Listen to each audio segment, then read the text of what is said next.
You ever looked into the eyeballs of a seal? Like, into their eyeballs?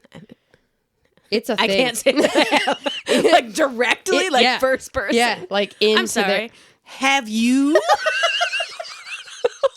Where are you looking into a seal's eyes? That's a dumb question. Unfair. I worked at a zoo. I worked at a zoo. And I Such did. a wild question. Have you ever looked directly into a seal's I should have eyes? maybe given some more information before I hit you with that one. I was trying to suggest that they have deep, soulful brown eyes. Just saying. I mean, I believe you. I've seen photos. Oh, that was so funny. Can you imagine? I just have this random story. Yes, one time by the sea, I met this seal. I mean, we had a moment. I mean, it could happen. It could have happened. Fair. But I can't say that I have. Yeah. I would Anyways, love to. It tracks. I'm just saying. The whole brown eyes thing makes... Well, let's move on.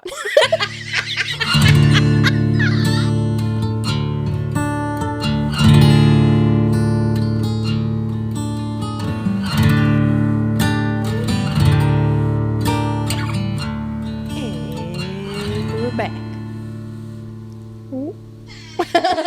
Are we back to the Goblin Squad? It's Brooke. And Sarah. Hello. Hey. It's been a moment. It's been... I don't actually even know how long it's been. I know. It's been like a month. Has it? Since, yeah. We fully took a little break and just didn't say anything. We didn't say a word. It's okay. We assumed the gobs were probably going through it as well.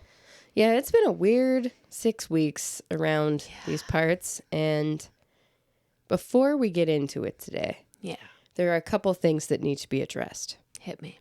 Both of the things I want to bring up are not particularly happy. That's okay. Thing one, we lost a beloved familiar in the household, Betty the cat. Yeah. Yeah. R.I.P. to the best little fluff ball, whoever Big was. She was the greatest, and we unexpectedly lost her to kidney disease in January. And sweetest kitty. She was the sweetest kitty, and she often was in this room with us. So she is immortalized on the pod. She is. Many a meow was recorded. So many meows, and so we will miss her forever. Yes. But her little cat ghost, her spirit, as the Commodore said, don't underestimate the power of Betty's ghost. And I was like, you're right. She's with Olaf. Yeah, she is. She's here. Yeah. So we've lost Betty. Yeah. But we'll never forget you. No. And pivoting to a totally different subject. Previous episodes of the pod, we've brought up people that inspire us, people we would want to interview, people that we thought were artists, that we love their work. And in this world, as we all know, you know where I'm going. I do, unfortunately. Unfortunately, you can't always predict when a person that you admire is going to be a shitbag. I was just going to say shitbag. Shitbag. It's apt. Because that's apparently what he is. So if you've listened to this pod for a long time, you know that both of us were fans of the work of Neil Gaiman. Yeah. And in our year of Chapel Row in 2025, turns out Neil Gaiman is an asshole. Big bag of dicks. So that's done. Yeah. No more of that. Go sit in syrup. Yeah, goodbye. Venus. So too bad for everyone who ever admired his work. What a disappointment to us as his fans and supporters. Yeah. And, you know, a lot of people have said a lot of things. And if you're unfamiliar with what's going on and you're just like, what? Sarah and Brooke? What? How dare? The Cliff Notes version, we're not going to say, I mean, you can Google. Yeah. But, he is a shitbag. So, future episodes, there will be no mention of the man or his work. And we're just going to move past that because we don't have time for that shit. No. That's not what the Goblin Squad's about. No. And that's not what we're trying to support. No. Or and greenlit. It's made me rethink a lot of ways that I've represented artists and people on our podcast, you know, because in past episodes also in like when talking about like fictional settings and characters that inspired us and stuff. We've also talked about JK. Yeah. And as the world has kind of spiraled more and more and more, it has come to, I have come to the conclusion that I'm not really being an ally if I am just like openly and actively discussing the work of these people who are harming all of our friends and loved ones in the LGBTQ plus community. And it's hard to navigate through. Yeah. Too, especially with, because some people will try to separate the work. Yep. You know, and that is the big have argument. it beyond, and it's just it's complicated and different. Like everyone approaches it differently, but I'm fully on board. Yeah. With this, just like I want to shine light on people who aren't shitbags. Yep.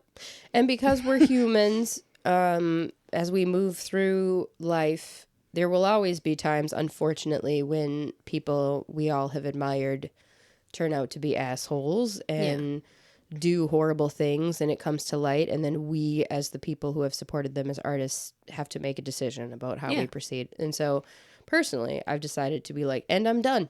Yeah. We're not here for that. In fact, personal opinion, it's not that hard to not do the things that these people are doing. It's really not. It's not that hard to avoid treating women and people that work for you and people that you have influence over bad. In fact, it's quite easy to not do the things that some of these famous people do. Look at Enya. Live in her castle. Live in your castle with your cats. With your cats. And you know what? And just be amazing. Isn't that the dream? It is. Isn't that ultimately the dream? To have the platform and everything surrounding it, and to do that is just it's a shame, but there are so many artists of every persuasion that are amazing. And it's time. That are out there. Branch out. Yep. People. Start going beyond the standard paradigm of who is an amazing fantasy, sci-fi, horror, genre, author, artist, writer, whatever, and look for the people who walk the walk. Yeah. And everyone thought that Neil Gaiman walked the walk because he was a great performative artist doing all kinds of performative feminism, and that is the mask that some people hide behind, and it's... That one hurt. Yep. As artists, another one that hurt recently, and again, we don't often get political on this podcast, but if you listen, you know where we stand, right? Sorry, Snoop. Dude. That one. You mean Calvin? Yeah, Calvin. Sir. And we were just talking about that with the fall of Neil. We were like, I swear to God, it was the day before. It was the day before. We were like, happened. Who's never gonna do it? We said Snoop. we were on my back. Into fucking existence. We were on my back porch, and we were like, you know what? Snoop wouldn't do us dirty like that. 3 days later. This message goes straight out to Pitbull. Sir. I swear to God. Mr. Worldwide. Mr. 305. Please. Please. You are the last bastion of hope. Just keep being you, sir. Please. Do it for the people. We can't lose you, Pitbull. Do it for the people. We need you now more than ever. We really do. And, with all that stuff going on, again, we don't get political and stuff, but I feel like this pod has brought us in touch with a lot of people from all over the country, the world, some cases. It has. This is just, it's not to say like a safe space, whatever, but it's not a place for that bullshit. No. So, just at the top of the pod, making that clear. Yep. We as Goblins support human rights, reproductive rights, personal and bodily autonomy, and none of this bullshit is acceptable. So if that's not your vibe, listen to something else. There are other podcasts for you. Hundreds of thousands. Go find them. Yeah. And leave us alone. Yeah. Or you know what'll happen? You're going to end up in space with the hate mail. Right, with the hate mail. So, or in the bog with the West. With the West. So The West's probably don't like white supremacists either. So eat them up. Nom, nom, nom. Yep. Right down the West Yeah, hole. they trick them with the cranberries. Welcome to the cranberry bog. Yeah. Just get them. So that's out. We had to get it out. We did. It's been a wild 6 weeks. And for any of our gobs that are not living in the United States, hey. What's that like? We're here. Yeah. So, yeah, hang in there, everybody. Yeah. Because as we were talking about earlier, too, because we took our break. We went through some shit. We did. Personally We did, and yep. with the world Yeah. in the past month or so. But we have to, was it protest during the day, party at night. Yep. Make sure you get sleep. Yep. Shit where you have to keep finding the joy. Yeah, stay hydrated. As hard, as hard as it is, though, you have to find the joy and be silly, or else you're not going to have the reason behind you to do the hard shit. Nope. That we are going to have to do in the times ahead. Yep. So even if this pod can be a little light in all of that darkness, I know it is for us. Yeah, it is. Even if it's just shouting into the void. I know. But Some of you are in the void with us, though, so hey. Yeah. And I think this is a good be for that. I can hear coo. Yeah, Coo the dove is still, no one knows how, but Coo the dove is still around. Be forewarned, he's Methuselah the dove. He's been around for eons. He's immortal. I mean, any day, it could be the day. Oh, but, and if it happens, he has lived his life, okay? Yeah. He is an old dove. So, he's a good boy, but He is. Very dusty. He's so dusty. I'm gonna dusty say boy. I'm not gonna miss the dust when it's done. I love him so much, but so much dust. Just a dusty boy. Yeah. So, yeah. So, again, welcome. Welcome back. Welcome back. Yeah. We love you. We're happy we're here. Mm-hmm. And we're also, as we jump back into things, switching it up a little bit. Yeah, we are. Because we had been kind of like, we had picked a couple topics we were going to go in on. And then we both got the weird again. Yeah. Not the good weird, the No, bad the weird. bad weird. We got The haunted weird. the haunted meeting Yeah. weird. Mm-hmm. So we're going to try, at least for this ep, we'll see how it goes for moving forward, kind of surprising each other We are. with topics. Yep. And seeing where that will get us back to whatever, like organically. Yeah. Because I think when we're like, we should do this, when we get into the shoulda, woulda, couldas, It's not good. it ruins the magic. It does ruin know? the magic for both of us. And so we're in a highly experimental phase. Yeah. So hang in there. Yes. While we're getting ready to go, I'm actually going to check our social media messages, and I'm going to throw this at Brooke. I didn't tell her I was going to do this. Yeah. So I think in the future, before we record our episodes, we should do a live where we just announce in advance that we're going to be live for like an hour before we record. I'm into that. And hang out with you gobs. So if you're on social media, we'll let you know where we're going to be. We'll set up a few devices. We'll go live and chat with you guys in the Red Room. Yes. Before we get out there. So I love this. I love this plan. Yeah. So I did throw out a question this morning because related to my topic today. And I threw it out super late in the day. So I wasn't expecting anybody to message. But I did. I think I got one response to my message. And it was your husband. Oh, really? Yes. So when we get to my portion of the night, I do have a question. Really? From your husband related to God. my topic.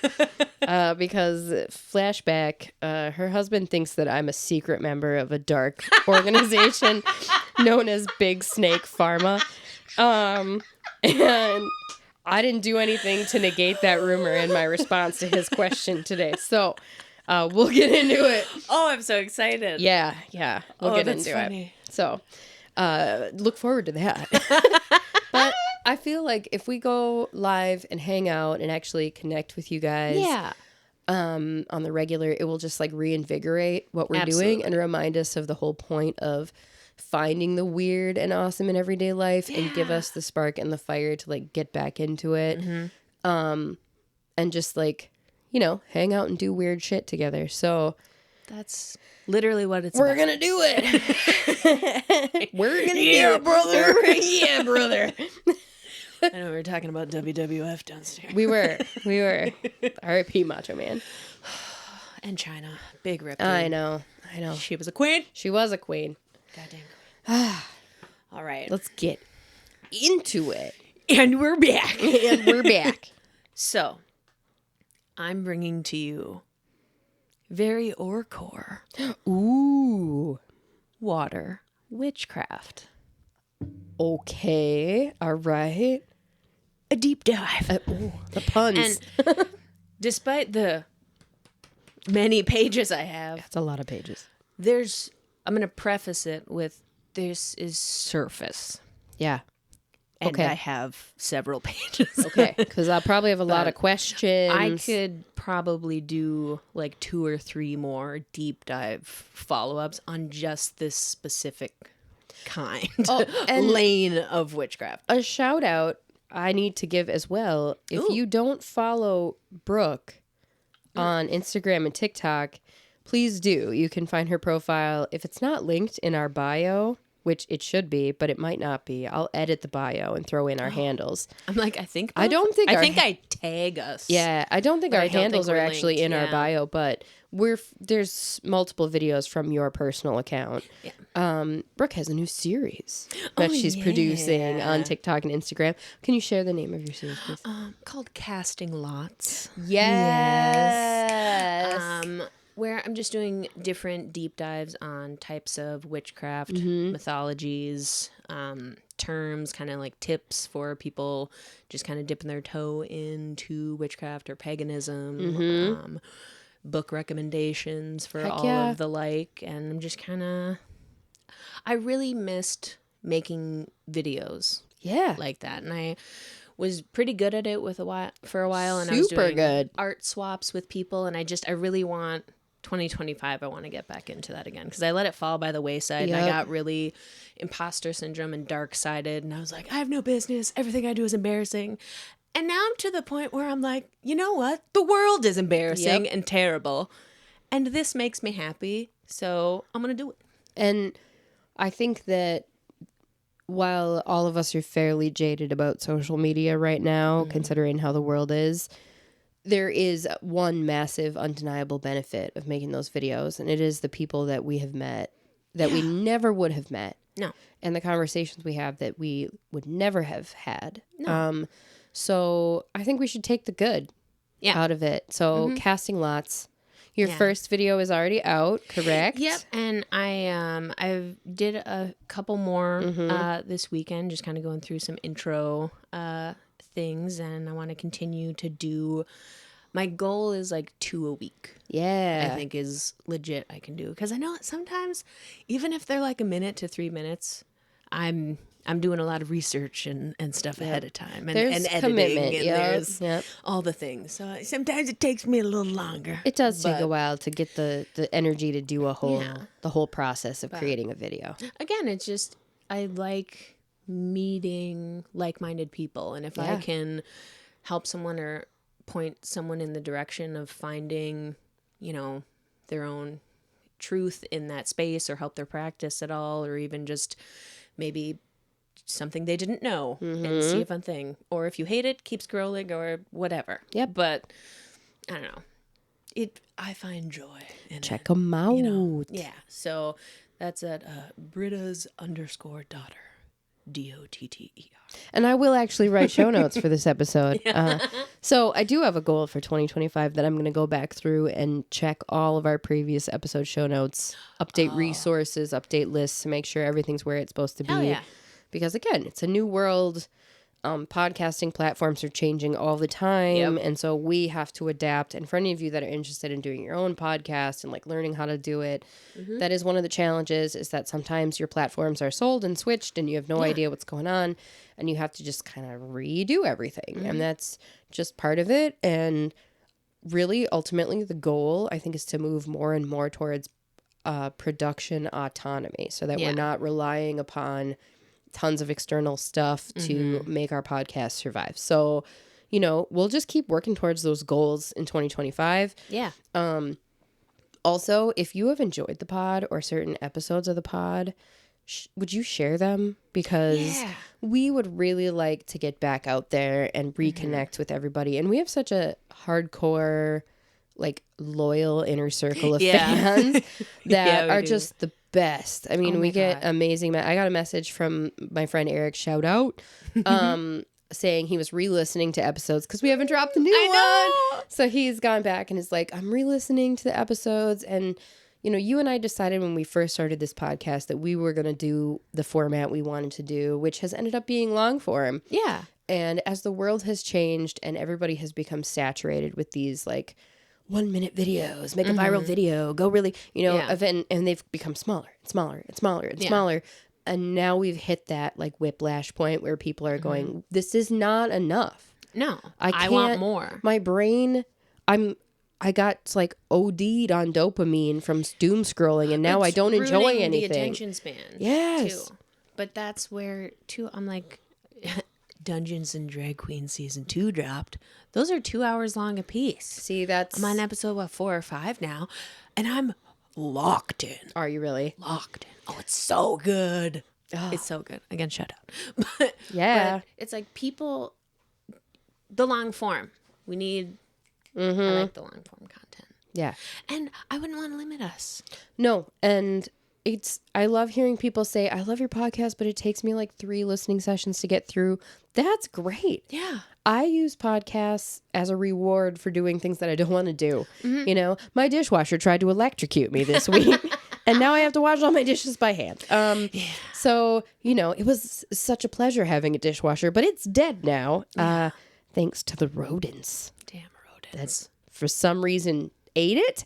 Rat bastards. God damn it. Mouse bastards. Yeah. Mouse? Yeah. Probably voles, actually. Vole weirdly. What are they doing in my house? Get out of here. So, you know, use it in the way that works for you. Yeah. We love hanging out with you and talking to you.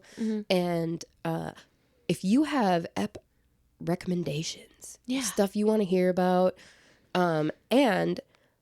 in 2024, we had a lot of ideas that we threw around and we kind of like half started and then never really followed through on. And one of them was Goblin Scouts. Yes. And many of you sent in, and they're still in the DMs, so don't panic. You know, like completing the Goblin Scout challenges. And I think that I owe some of you a patch and or a button. Yeah. And those need to get in the mail. They do. Because United States Postal Service... my favorite thing. You love the USPS. So much. So much. And to the United States postal worker that sent us the message saying that they listened to our podcast while delivering. I remember screenshotting that to you. I was so happy. They love you back. Yeah. And then I made a comment on the actual USPS Instagram as the Goblin Squad, and the Postal Service was like, we love you too. And I'm like, I don't even care if you know who I am. Goblins love mail. Yeah. So we do love mail. I'm going to drop you guys. I'm going to put, you know, in somewhere in our show notes or somewhere, if eventually maybe we'll have a web page too, you know. A P.O. box. So if you guys want to send fan mail or you want to send anything to us, you can actually mail it to us. Yes. Which would be super cool. And to our goblin who did send us fan mail, Amber, you glorious, glorious thing. Thank you. The best. The joy you gave us sending us that mail. We adore you. We do adore you. And we adore all of our fans. So please let us know how you doing. Check in. And keep an eye out for those lives. Because I think we just need to do it. Just do it. Just do it. Just do it. Oh, wait. Hold on. I think I actually she does. Just that. Wait for it. Oh, yeah. Hold it. Here.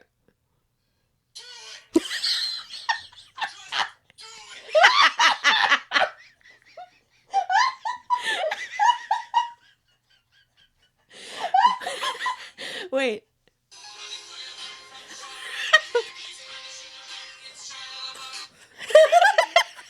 I have the soundboard up today, folks. Yep. She was ready. Do it. Oh, the joy I feel right now. Okay. Yes. So we're going to do it. Yes. And we're going to get into some Witchcraft. witchcraft. So, let's start by yesterday, but still energy today. Happy in bulk Happy in bulk. to the folks. So, hope you're eating all the bread, having the bonfires, getting out in the snow If you have snow. if you have it. Yep. And speaking of snow, We got some snow. we're going to be talking about water Mm-hmm. and the witchcraft.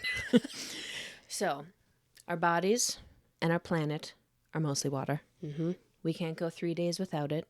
It's a sacred symbol, an element across the world in almost every culture. Mm-hmm. There are thousands of water deities and spirits, which is why this could be an endless topic. Oh, yeah. That is revisited. And there are endless ways these spirits and water, in all of its forms, can be incorporated into your practice. Mm-hmm. So, while many practitioners seem to favor water in its liquid state, it can be used in all three forms it exists in: liquid, solid, gas. For example, if you've ever heard the phrase, put them in the freezer, you ever heard that? Okay. Pause. Pause. Anybody else noticed a massive uptick in your, depends on your algorithm, I suppose, of videos of people who have never in any way displayed any witchcraft tendencies, making all kinds of jars with names on them. Do you see that Catholic lady who was pouring grape juice all around her house? Do you see that I video? saw the video. The blood of Christ. That was a lot of Welch's, and I was like, ma'am, that's like $6.99 a bottle or $8.99 a bottle, and The comments did not disappoint. I didn't look at the comments, but I should have. I watched the whole video with my mouth agape. Like, that woman is literally pouring a circle of grape juice. She's lucky it ain't summer. The bees. Think of the bees. The ants. Man. The ants. The ants. Yeah. Oh, you know. Commitment, though, She for the lack really- of snow. her Because that ain't neighbors- going to be covered. Her neighbors were like, Was someone what murdered? are you doing?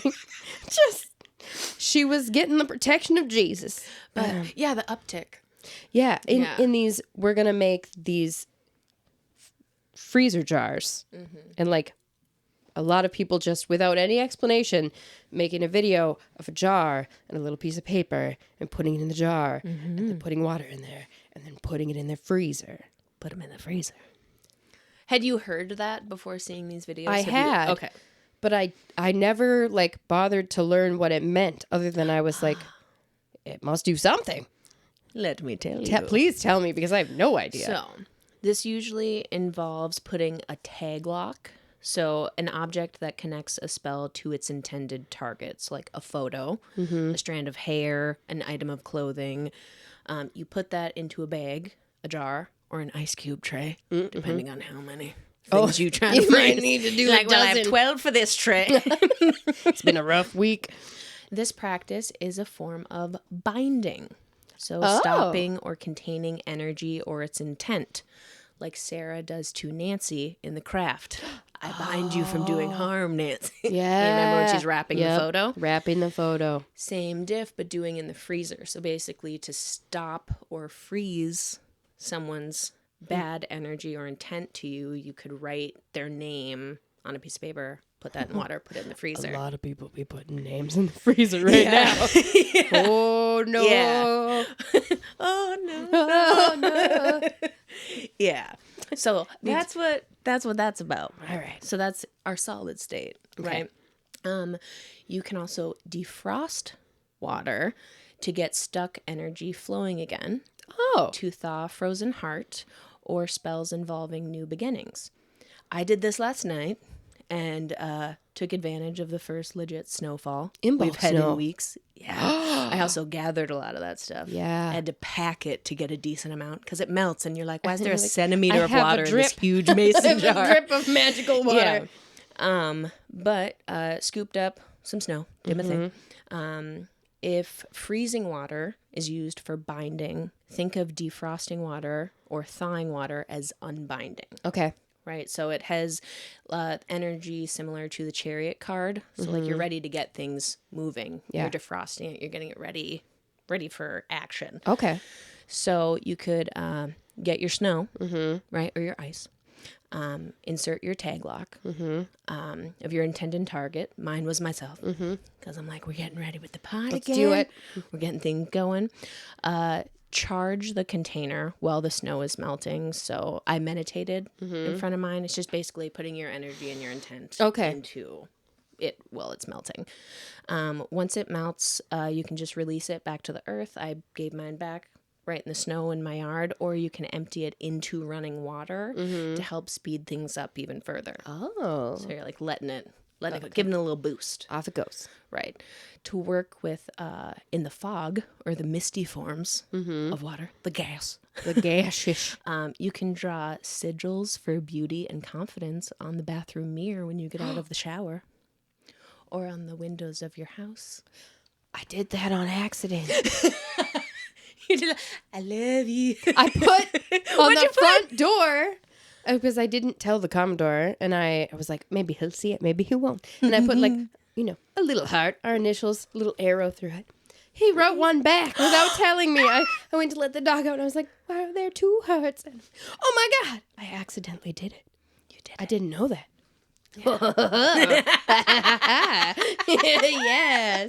Yes, witchcraft. Yes. So let's get into a few different types of water. Okay. And their possible uses. Yeah, because there's one I don't know anything about, and I have questions. So I want to hear it. I'm hoping Maybe I'm like, ma'am, hello. ma'am.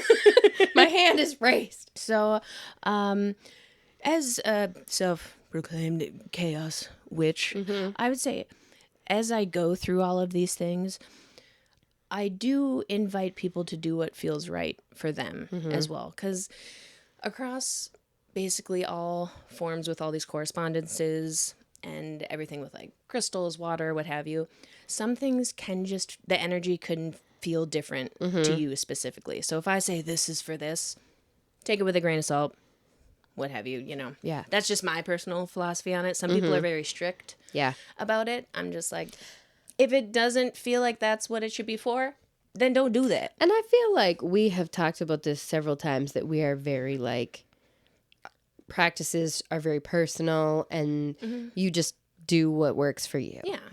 And like, don't get hung up on how you're supposed to melt the water and how it's supposed to. Where it's like with chaos magic, it focuses on results, right? So it's very eclectic. It draws from a lot of different backgrounds and things, but a lot of the time it's experimenting as well, which I invite people to do. Yeah. If anything, it's fun. It's super fun. Yeah. And you can discover new things along the way. Absolutely. So, yeah, just keep that in mind as we're going through them. So, the first one. Yes. Hail or sleet. Oh.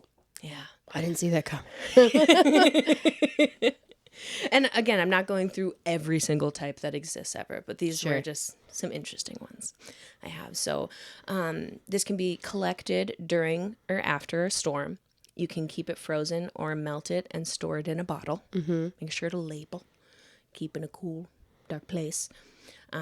This is commonly used for cursing or hexing and makes a great base for war water. Tell me more. Have you heard of war water? Nope. It's probably going to sound familiar as one who likes to find interesting things in the woods. I'll get into it. So, war water can be easily made by first gathering storm water in a mason jar, as much as you can, adding iron nails, and then keeping that sealed concoction in a cool, dark place for about a week. Burping the jar periodically to encourage oxidation. After the water has turned a lovely murky rust color, remove the nails. Some will add things like sulfur or vinegar or urine at this juncture.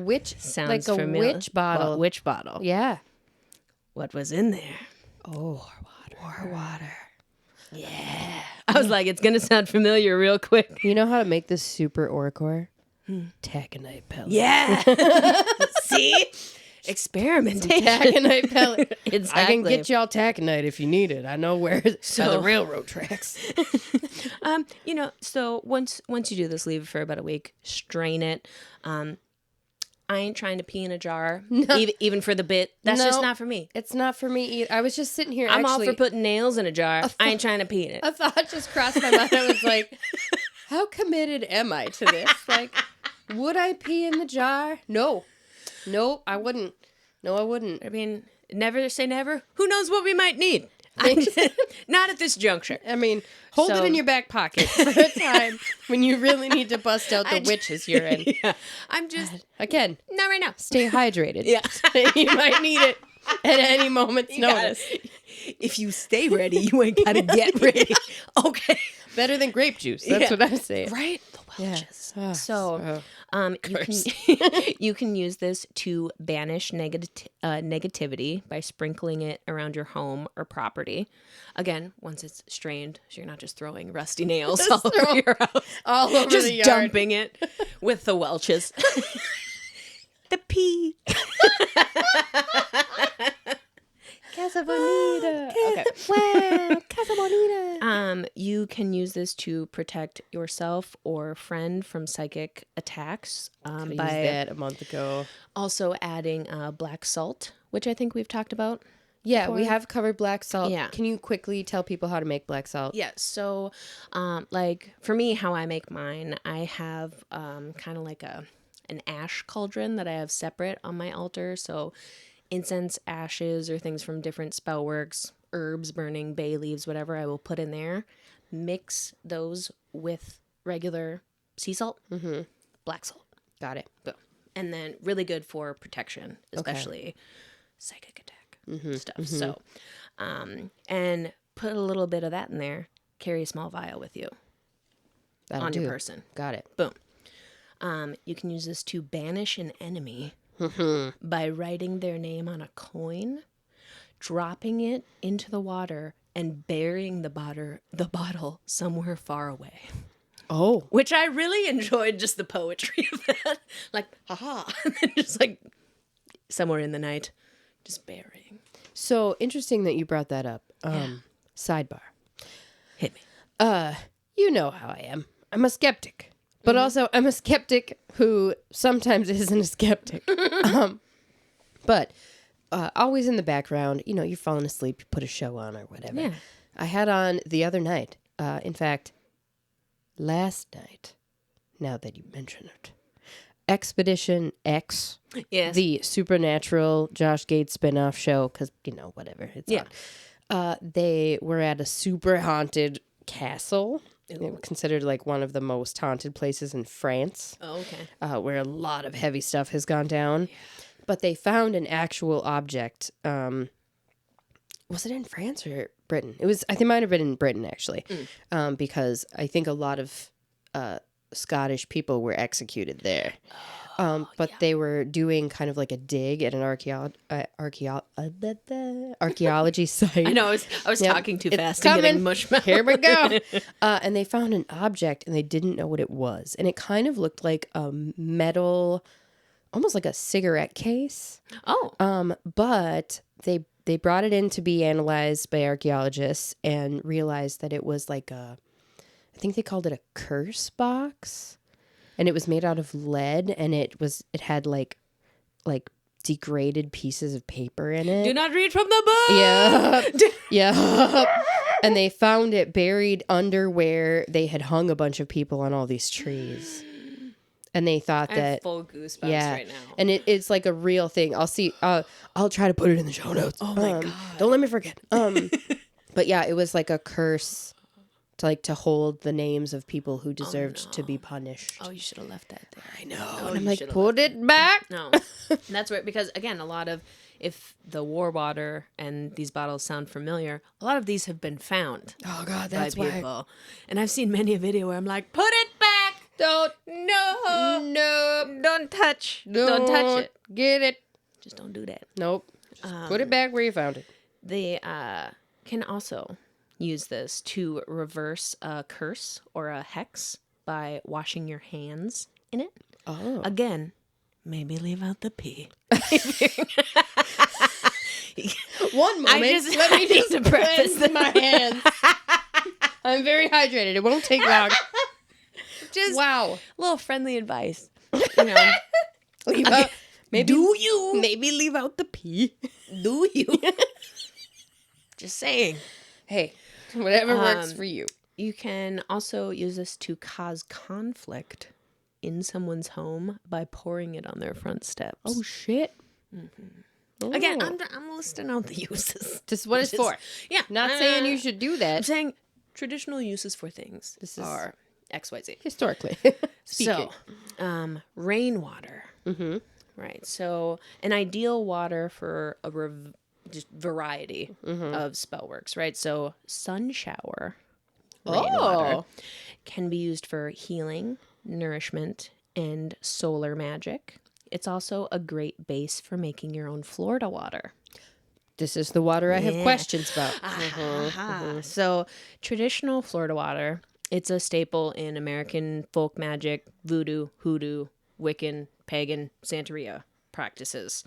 Introduced in the 1800s as an alcohol-based cologne, was also used as a floor wash, but as many culture at the time kind of brought into their practices, hiding under the guise of, the interesting state of America at that time. And Seems to be a thing we do here. Yeah. But you can make your own using sun water. Oh. You'll first need to collect this during a sun shower, or you can charge water in direct sunlight for several hours, similar to moon water. Okay. Which a lot of people are familiar with. You can do this with the energy of the sun. Okay. As well. Which I feel like a lot of people don't talk about. No, and also They just be making moon water. Yeah, people make Like hella moon water. There's so many things. That is one of my favorite videos where someone was charging their pickles Yes! under the full moon, and I was like, I'm doing that. I'm Love getting that. a whole jar of pickles, that. and I'm putting them right under the biggest moon. Magical pickles. Magical pickles. That, again. Moon pickles. Chaos magic. That's what you got to do. If it works for me. Can you imagine crunching that magical moon pickle? I bet It was amazing. It was the best day they ever had in their life. And you get 10 more great days. Yeah, so many pickles you So have. many pickles. So then once you have your solar water, you can add a blend of essential oils traditionally found in Florida water, such as orange, bergamot, jasmine, and ylang-ylang. I love that one. Lang-a-lang.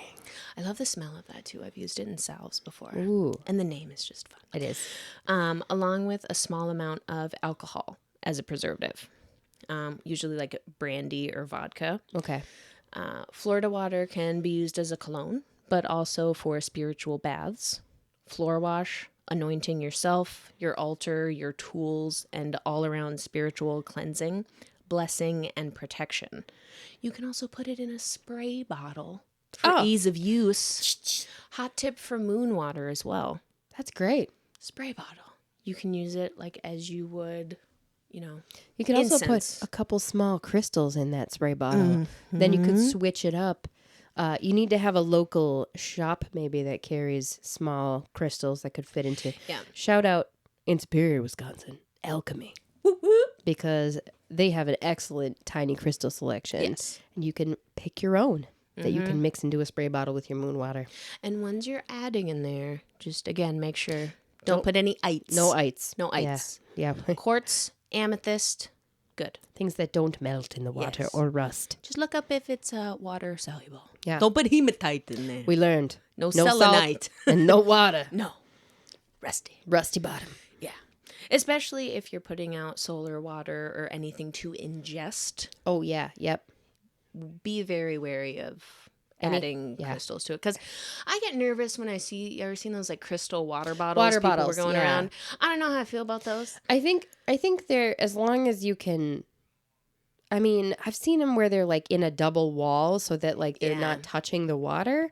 I've seen somewhere like a full point in the and water. You're putting the water directly I wouldn't on it. do that. Yeah. I'm just I wouldn't do again, that. It's use your of free choice, will, but like, be careful. I don't want to drink amethyst water myself. I know. I'm just a little chip breaks off or it starts going. It's not. No, it's but not. if you're using it for cleaning, Yeah, or what spritz have in you, the windowsills, you know. Yeah. yeah, you're fine. So again, just keep that in your back pocket. Yeah. So, dreary water. What? Or water that is usually collected over several days, typically when it's cold and gray or dreary outside. I like this. Is great for shadow work, resting, rejuvenation, and protection. Okay. So on those days when it's just like misty and kind of like just dripping, pissing rain outside, just, get your jars out there. Yeah. I think I may have to make a cabinet as I'm getting more into this. That would be pretty cool. And just little have bottles of labeled water. potions. We're making potions. I need a tiny cabinet. I have so many little glass vials, as you know. I need the bottles. And I have no vials. Yeah. I'm a I bad have a witch. bunch with little drippers and stuff too. Oh, damn. I'm a bad witch. Like a whole science kit. So cool. River water Oh. can be used to, passed right over thunderstorm. In rainwater is fierce. It's a fierce water. It packs a punch. It can be added in any spell that needs a power boost. So you want something happen right away, really strong, big magical working, thunderstorm water. Be careful when gathering. That's all I'm gonna say. You don't want to dishwasher don't get struck yourself. by lightning. Don't. Be careful.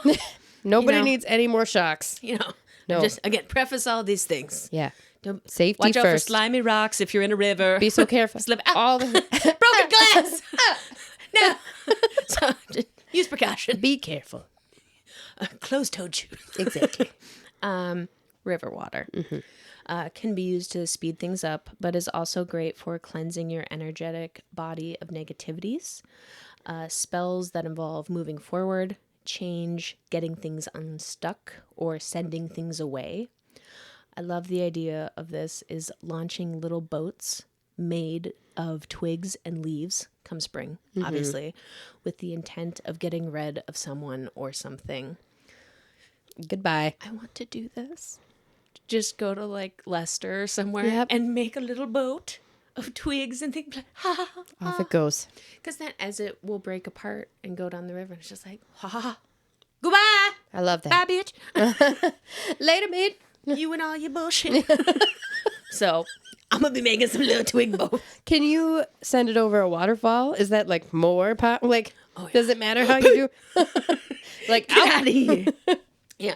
So kind of like thunderstorm has that extra punch. Running water, waterfall. Big punch. Extra punch. Okay. Marsh, bog, swamp, and canal water. What? Stagnant or darker water mixed with decaying plant matter. Ooh. These can be used for darker magics, ancestral work, and to hide or mask. Water from liminal spaces. So right, think of all your in-betweens, right? Your swampies. Yeah. Where the wassets hang out. Yeah. Are great for scrying and divination. Looking into the water, through it, and past it into the knowledge that's being sought. So again, I just want to go to all the watery places. Get all the water. And scoop. Scoop, scoop, scoop. I feel like this needs to just go on the list of things we need to be doing as goblins. Yes. Mud. Mud? Water and earth mixed together. Okay. Can be used in grounding rituals and to bury old worn-out cycles. Oh, mud. This one I really like. Dew. Oh. The morning dew. Regularly used in beauty routines and healings, but sometimes for curses as well. Oh. The Anglo-Saxons and Irish believed it was useful in matters concerning the eyes, like to help improve sight and remove eye pain. Dew collected from different plants and on different days were thought to have different properties. So, dew from fennel, believed to help strengthen sight. From hawthorn, was used for healing and specifically to bathe sickly children to increase their strength. So if you have a wafy Victorian offspring, you need just, a hawthorn dew bath. just take the whole branch and just smack. That's what I imagine. Just like, whack after the child. Those like plants when you're getting massages that Yeah. they just whip you with. That's the sickly children. Take that. My eyes!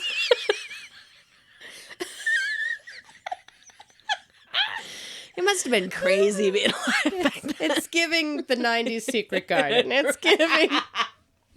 Oh, God. Adding a spoonful of dew to a butter churn was said to produce a good supply. Really? Mm-hmm. Right? I love all the little things. I do, too. A spoonful of dew. I do. The whimsy. Dew collected and applied before sunrise on Beltane and on midsummer was thought to be much more powerful than other days of the year. So the thunderstorm water of the dew. And, you know, you may or may not live in a part of the world that doesn't have dew on Beltane. Depends on the weather. Right. So you never know. Right. This is true. You're like, wait for midsummer. Yeah. Dew collected to harm others was used in a practice known as dew witching. Oh. A dew. Just Dew witching. Can you picture? Take this dew. Can you just picture? I just picture like people out with little vials, like. I want to be that person. I want to be the one out there with the vials, and then I want to have a weird, creaky, like funneling tiny a cabinet. leaf. Oh, yeah. Can you imagine what my neighbors are gonna think this summer? My neighbors have already seen me.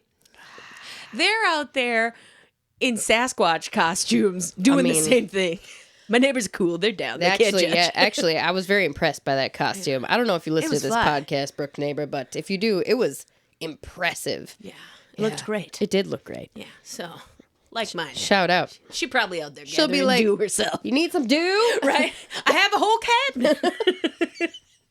So, along with the different kind of waters you can collect, there are just as many that you can make from them afterwards.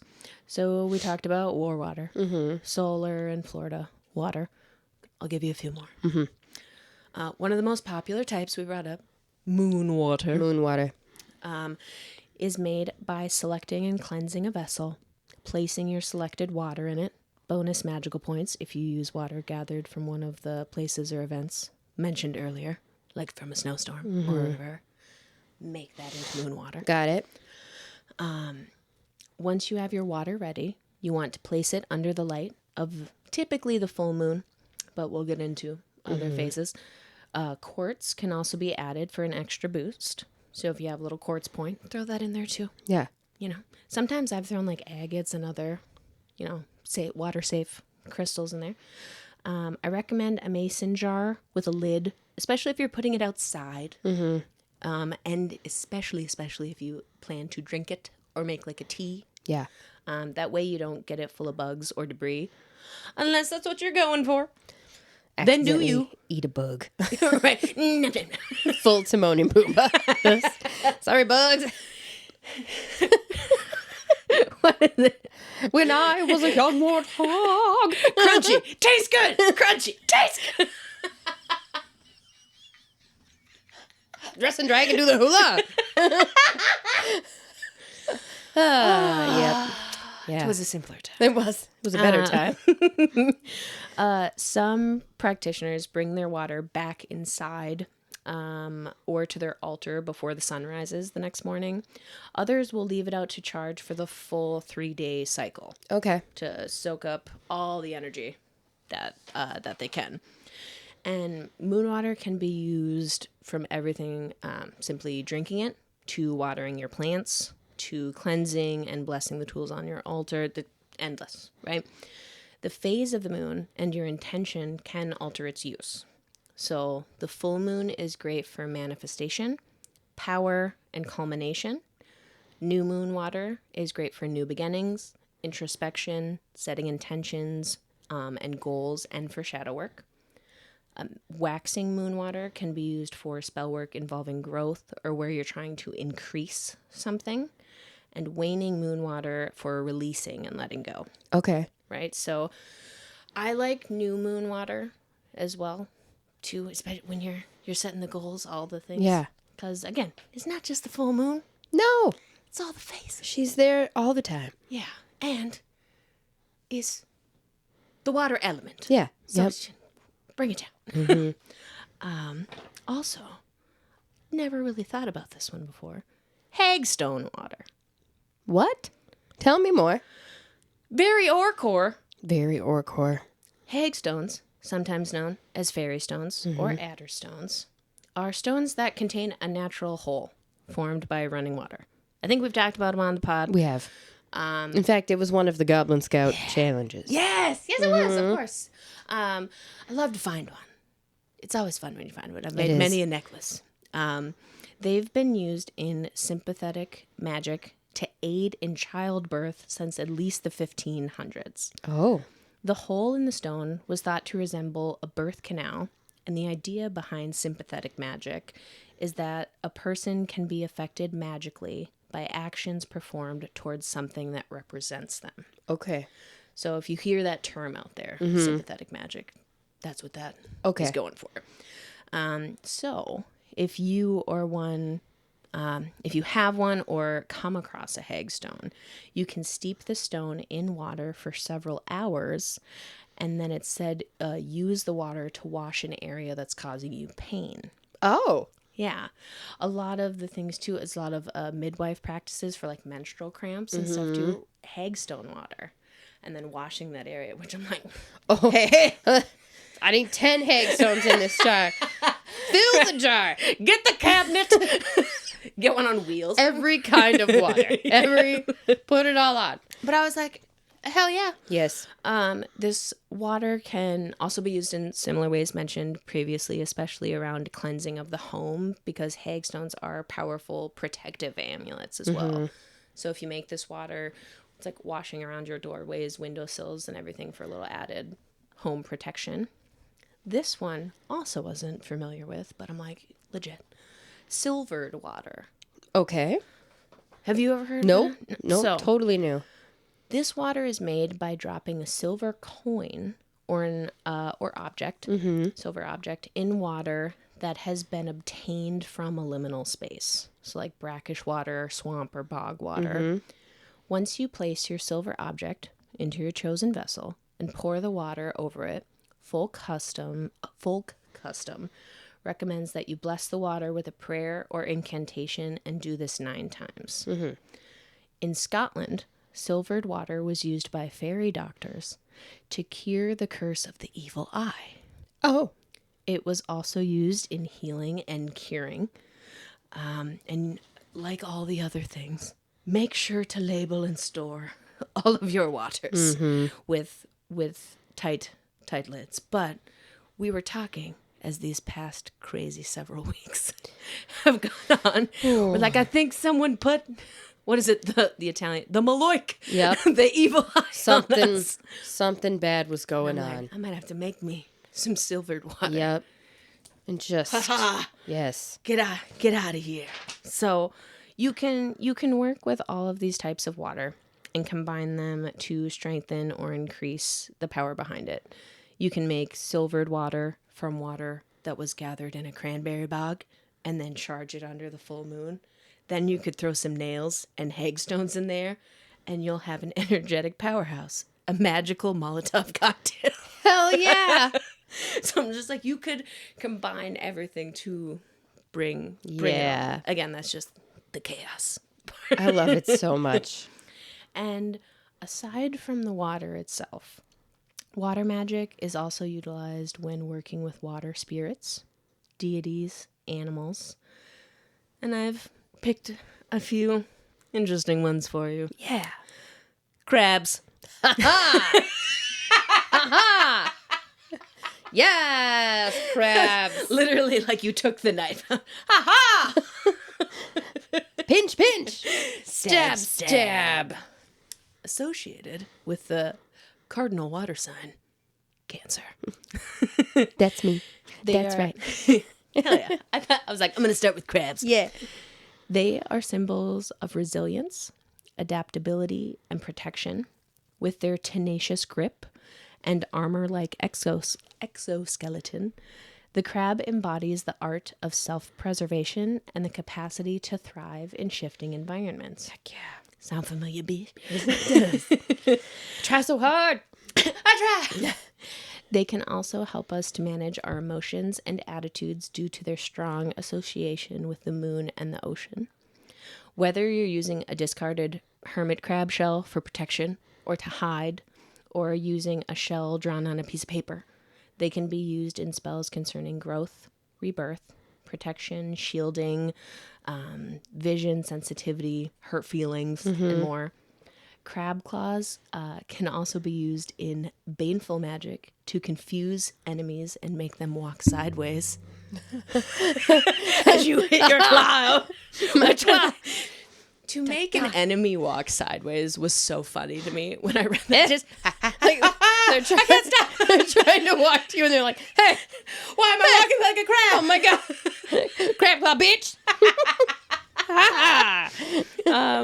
If you find a discarded crab claw or shell, you could add this to a lot for casting. Ooh. And divination. You could also hang one on the end of a string and use it like a pendulum. Actual or symbolic references to the crab can also be placed on your altar or carved into tools, put into spell jars or mojo bags. The world is your... And then I was going to write oyster, and I wrote crab. The world is your crab. Crab. Yeah. And another interesting one. Swans. What? Tell me more. We all know the story of the ugly duckling. Yeah, we do. Swans are all about transformation. From the ugly duck to one of the most beautifully elegant and somewhat horrifying birds. I mean, swans be kind of mean. yeah, really mean sometimes. The Celts believed that the swan was associated with the sun and the new dawn. They also believed that souls often took the shape of a swan when traveling to the underworld. Ooh. Underworld. Continuing the theme of evolution or shape-shifting. Swans themselves are liminal creatures, thought to be messengers of the gods. Again, this is mostly in British Isles Celtic tradition, but there's a lake by my house, which I looked up and now discovered it's called Mogi Lake. That gets swans all the time and always has the effect where the sun looks like it's mirrored on the lake from right where it sets. So I'm like, when the sun is setting and there's some swans out there, the way I'm going to be in that lake with my jar. Like, getting all the liminal waters. That's amazing. I'm trying to think. I know. I did have to look it up. You can't be taking their feathers. No. I looked it up specifically. Well, You can take a picture. Here's the thing. Swans, depending upon where you live, might have a season where they can be hunted. Okay. It depends. I don't know what Minnesota and Wisconsin and other Midwest states are, but I ain't trying to get flagged by no. the DNR. And also, yes, hypothetically, I mean, not hypothetically, legally, no, you cannot collect the feathers of migratory birds.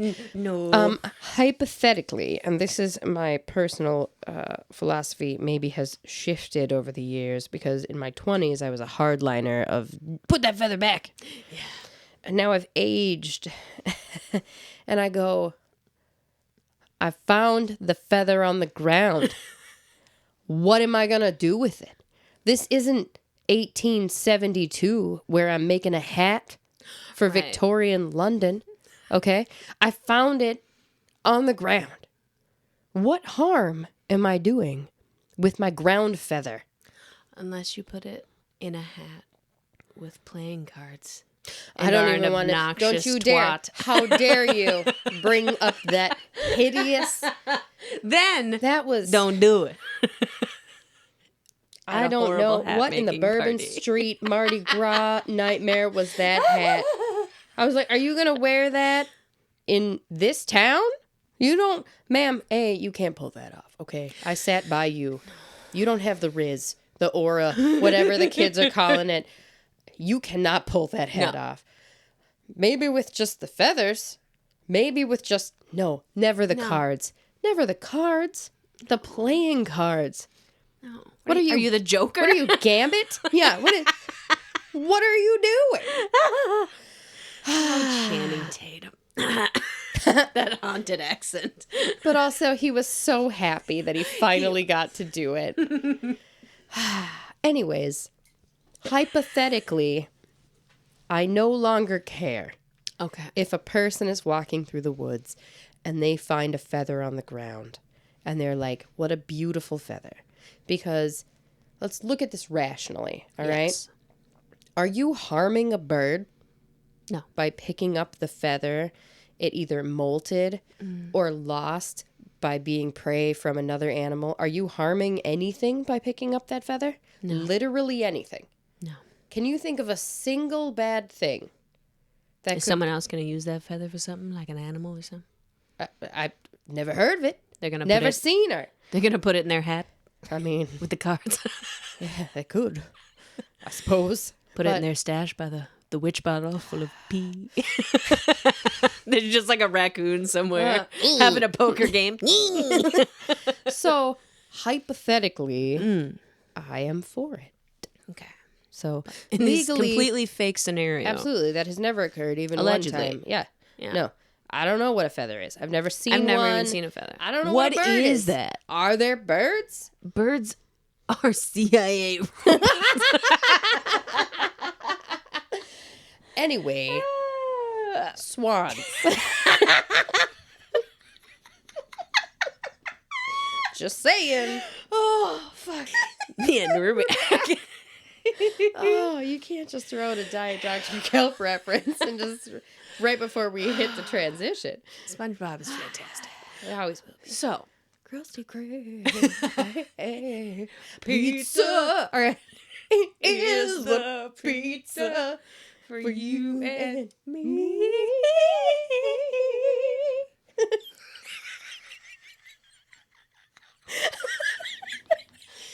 It's like a brain worm. When you started that, it had to release itself from my body. Hey, it fits the theme. He lives under the water. He does. With who? The crabs. So, along with your ducks, otters, fish, there are spirits of merfolk mentioned and revered across cultures. One you may know or have read about a similar creature in many a fantasy novel. Selkies. Mm-hmm. Familiar to you? Familiar. So, I love a mythological creature. oh, we do. Mm-hmm. And I got a couple excerpts on this one that I think you'll like as well. So their lore originates in Ireland, Scotland, Iceland. Selkies are half human, half seal creatures. They're often described as very beautiful and often depicted with dark hair and brown eyes. Like dark hair, dark eyes. Mm-hmm. But a lot in more fantasy, like modern depictions of them, show them the exact opposite. It's like pale hair, pale eyes. Oh, really? But a lot of the traditional depictions are darker features. Because that's how seals look. Yeah. No seals have light eyes. No. Yeah. You'd be like, demon seal! I'm pretty sure every species of seal has brown eyes, like deep brown like eyes. Big eyelash. You ever looked into the eyeballs of a seal? Like, into their eyeballs? It's a thing. I can't say that I have. Like, directly? First person? Yeah, like into I'm sorry. Have you? Where are you looking into a seal's eyes? That's a dumb question. Unfair. I worked at a zoo. I worked at a zoo. And I did. That's a wild question. Have you ever looked directly into a seal's eyes? I should have maybe given some more information before I hit you with that one. I was trying to suggest that they have deep, soulful brown eyes. Just saying. I mean, I believe you. I've seen photos. Oh, that was so funny. Can you imagine? I just have this random story. Yes, one time by the sea. I met this seal. I mean, we had a moment. it could happen. It could have happened. Fair. But I can't say that I have. Yeah. I would Anyways, love to. It tracks. I'm just saying, the whole brown eyes thing makes... Well, let's move on.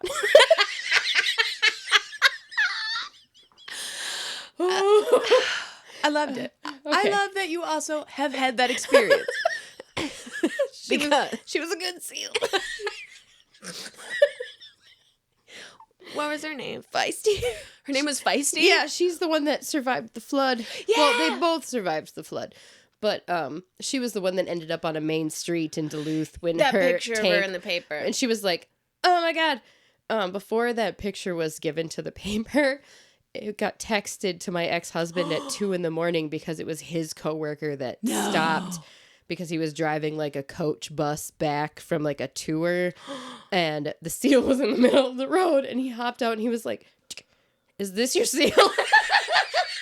Are you missing a seal? And I was like, and he woke up and he was like, Feisty's in the middle of Grand Avenue. And I was like, Jesus Christ. I remember the exact photo. Yep. So before it hit the press, it hit our cell phones. And I was like, oh, God damn it. Feisty's out. I gotta see a man about a seal. Anyway, Feisty survived. Shout out Feisty. Shout out Feisty. R.I.P. She was old as hell. Her beautiful eyes. Yeah. I mean, soulful. Yeah. But big, brown, darker eyes. So I feel like that makes more deep sense. eyes. Yes. So they are said to be able to take off their pelts and transform into humans to walk along the shores.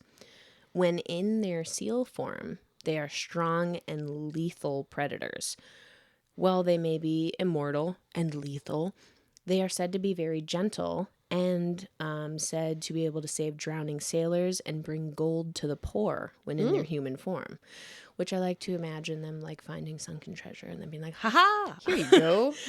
You dropped this.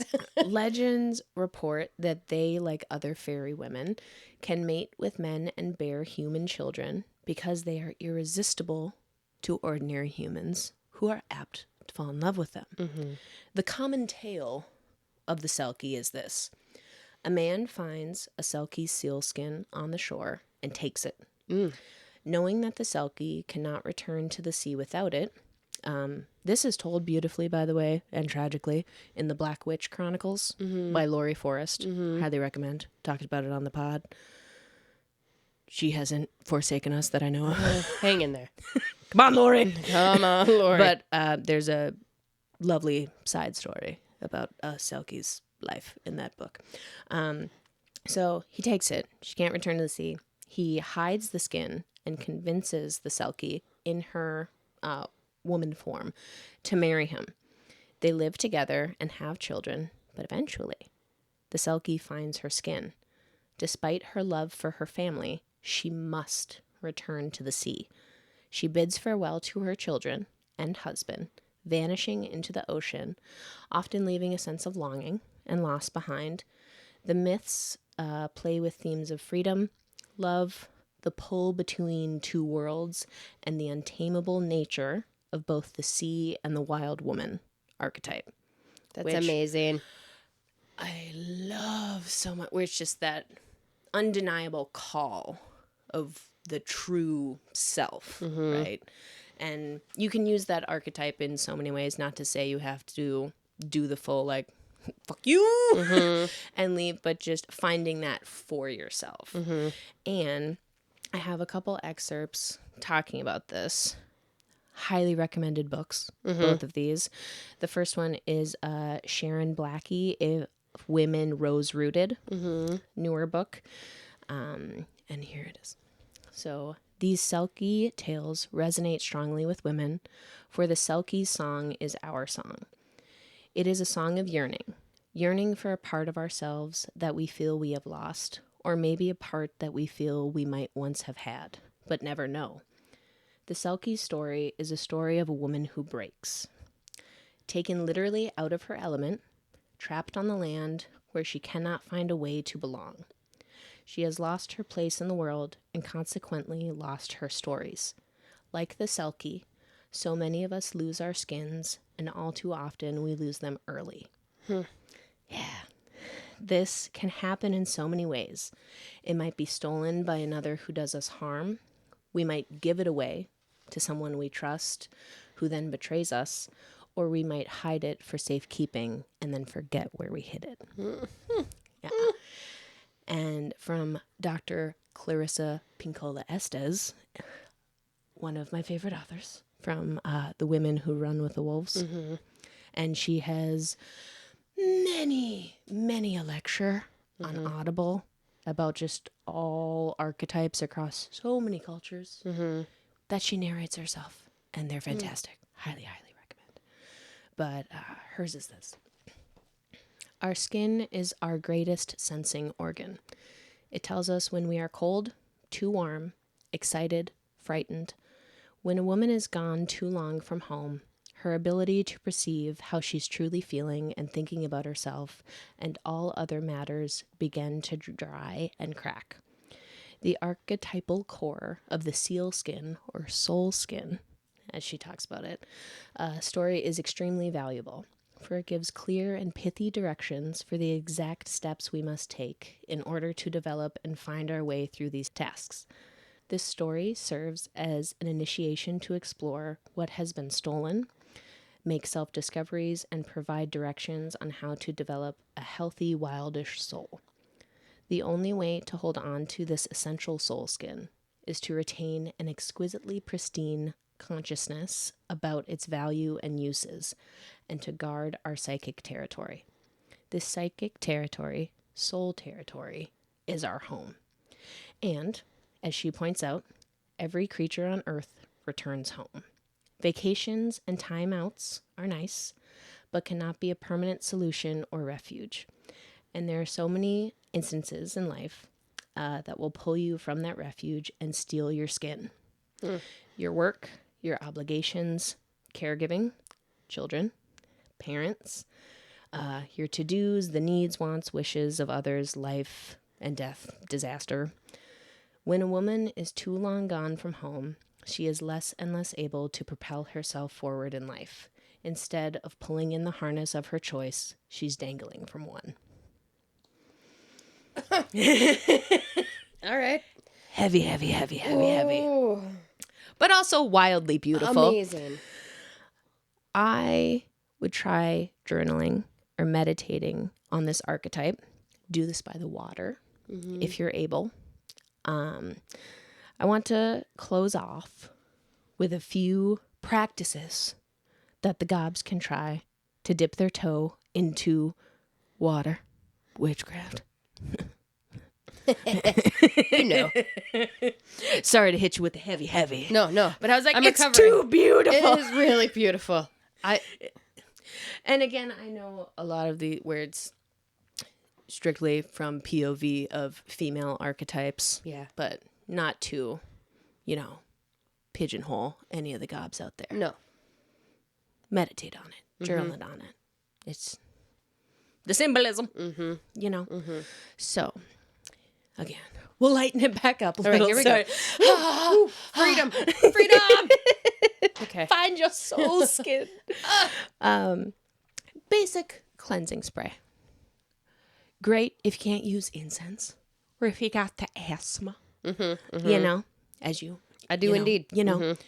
All you got to do, gather your plant material like rosemary, thyme, etc. Boil it in some water, strain it out, add a preservative, like we talked about, brandy or vodka, and a few drops of essential oils. So easy formula. 3 parts boiled plant material, strained.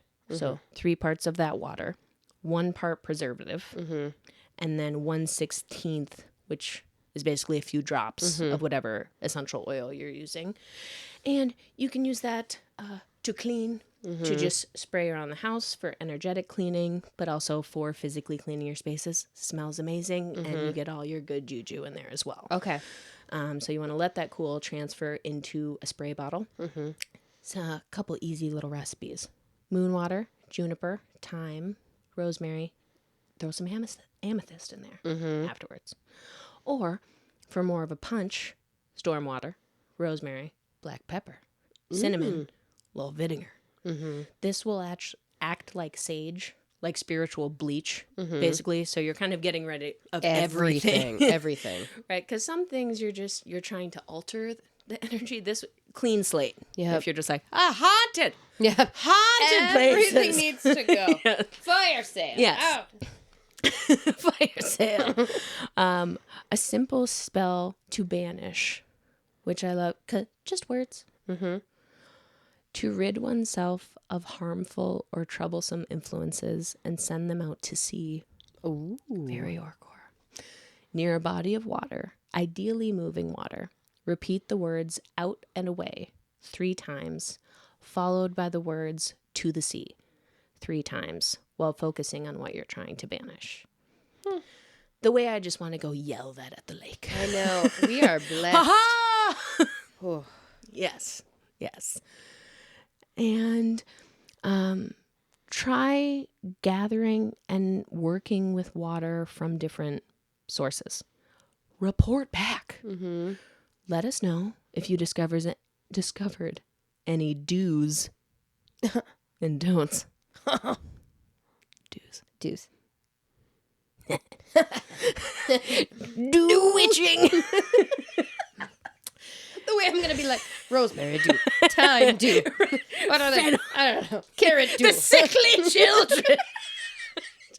Be well. With hawthorn. Just beat the children with sticks. That's covered with dew. You're like, but I heard about it on a podcast. They said it would make them better. And remember, water absorbs and amplifies energies. It's a source of sacred transformation in and of itself. So use old charms, create new recipes, experiment, and explore. And get wet, bitch. Yeah. Uh-huh. Uh-huh. 'Tis water witchcraft. That was An intro. amazing. Water witchcraft intro web. Yeah. Sorry if I brought you down with the cell case. No, it was beautiful. It was stunningly I was beautiful. like, it was too... The symbolism of it. No. I feel like... Never regret a selkie. Look Again. into a seal's eyes and tell me you regret. Feisty!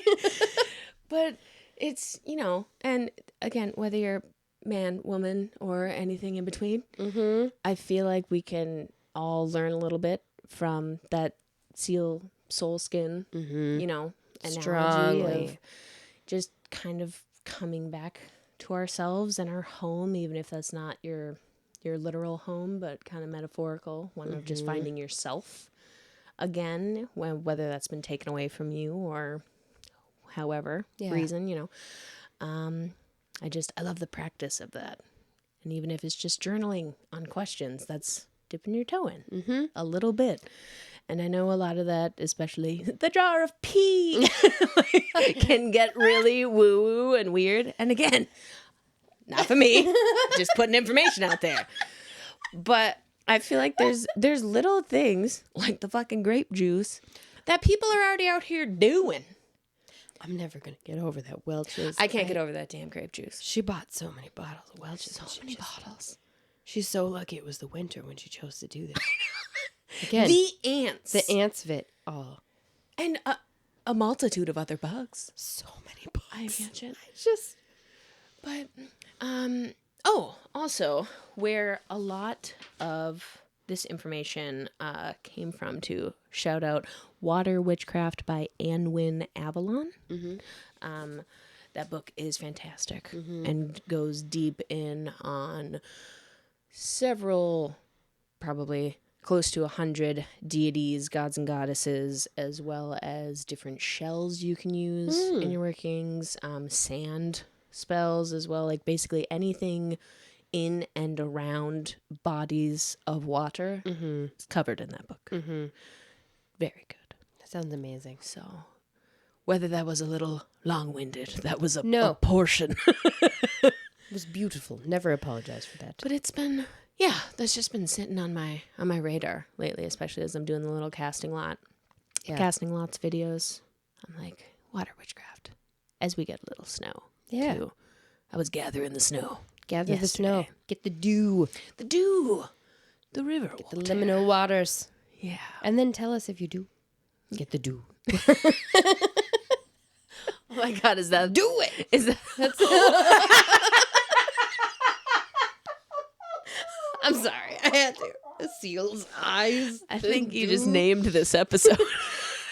Do it. I did. People are going to be like, are they into Mountain Dew now? I mean, Baja Blast. Slaps so hard. It's delicious. You know. If they try to take my Baja Blast away from me, I will pee in that jar. I swear to you, I will do it. And on that note, war water, bitch. Just Baja Blast in a jar with iron nails. Ha ha! And a swan feather illegally harvested. Ha ha! Just tied to it. Take that, bastards! I love this plan. Again, if you stay ready, you ain't gotta get ready. So fucking hydrated.